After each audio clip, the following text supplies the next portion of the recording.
Bonjour et bienvenue dans notre série matinale sur les manifestations des dons de l'esprit. Avant de commencer, comme à l'accoutumée, prends ta boisson chaude, installe-toi confortablement et observe, étudie avec moi la manière dont les dons de l'Esprit Saint peuvent se manifester et enrichir ton quotidien et celui de ta communauté.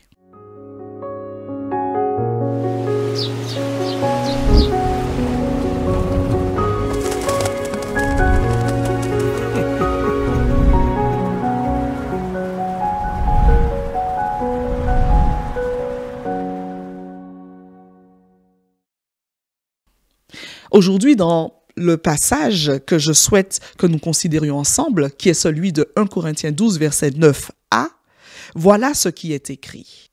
À un autre, de la foi par le même esprit. Qu'est-ce que le don de la foi?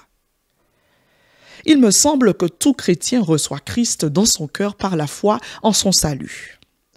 Toutefois, le don de la foi n'est pas simplement la foi que possède tout croyant. Peut-être que je me trompe, mais considérez avec moi le récit d'Anne, la mère de Samuel. Dans 1 Samuel 1, verset 9 à 18, Anne est une femme profondément affligée par sa stérilité.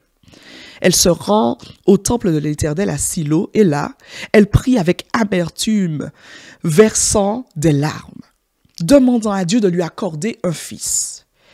Elle fait un vœu promettant de consacrer cet enfant à l'Éternel pour toute sa vie. Le sacrificateur Élie, voyant ses lèvres bouger sans entendre sa voix, pense qu'elle est ivre.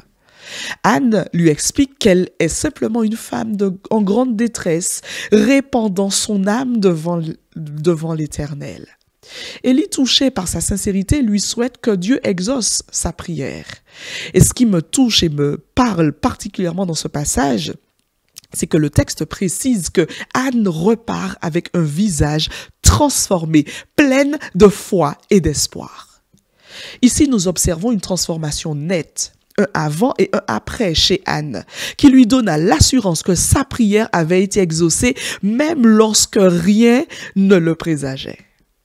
Ce don est une capacité, ce don de la foi est une capacité surnaturelle à croire l'impossible, à persévérer sans jamais douter, même face aux pires épreuves. Noé, Enoch, Anne, Abraham et Moïse ont marché dans cette dimension. Comment savoir si vous avez ce don?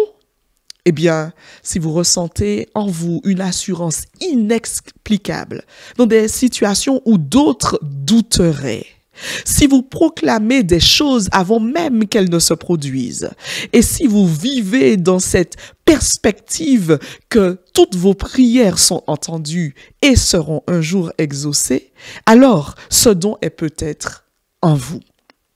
Et si vous ne l'avez pas, demandez à Dieu de venir au secours de votre incrédulité, vous accordant une foi profonde et inébranlable.